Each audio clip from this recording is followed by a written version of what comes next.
Niccolo Paganini is actually a staff of legends. He was born in Genoa, in Italy, and well, his music is all about Italy. If you hear it, it's not only about the amazing technique, the acrobatics, the Formula One race, the absolute stunning technique that, well, it dazzled the public so much that one of the critics in 19th century wrote that you have to sell, you have to borrow, but come and see Paganini. This is the way he was. One of the greatest stars ever, one of the first pop stars, really. People were just trying to get tickets in such a way that they were basically killing each other on the street, like today. He was,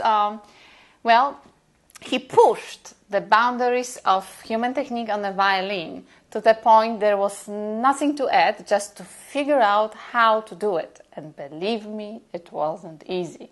It took some time because he was very careful. He didn't let anyone into his secrets. Why? He didn't want another Paganini around him, and he was the only one.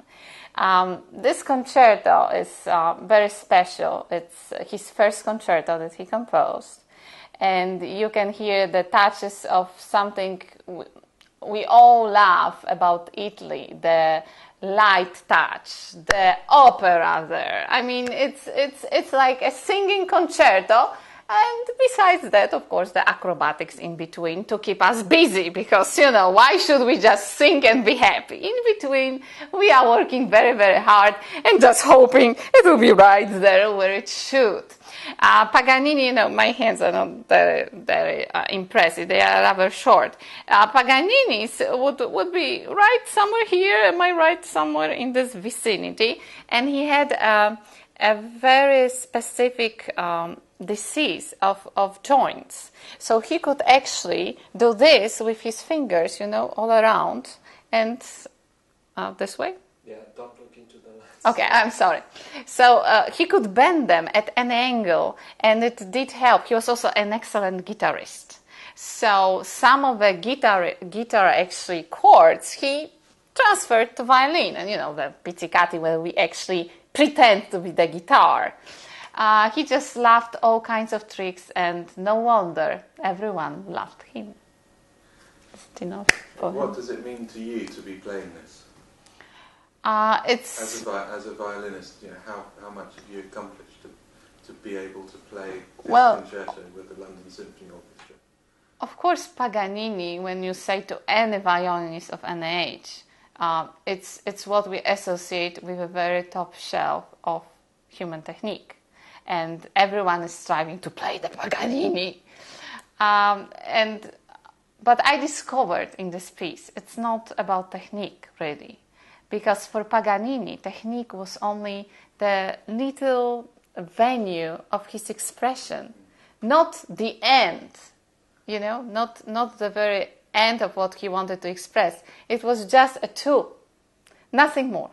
So when I'm thinking about his concerto, I'm thinking about Italian opera. I think about his best friend, Giacomo Rossini's operas, where every singer has a freedom, he should, to sing as beautiful as they can. And also, it was very difficult to sing. So this is what I think about the concerto. This is the opera on 4 strings with lots of fireworks in between, just for me to keep busy. Fantastic. Mozart was the great composer before Paganini. In fact, Paganini, he was so much of a virtuoso that maybe he's a different kind of animal than the kind of composer that Mozart was. Oh, no. I know. To put him on the shelf. I'm feeding you loads of stuff and I want you to throw Yes, it back. thank you very much. Thank you very much. So you get to the end of it's a very good point for, professionals. And suddenly we're in Mozart's G major, but we're just about to get to that great cliche of what the Mozart concerto is. And it goes into this really strange Paganini sort of road crash.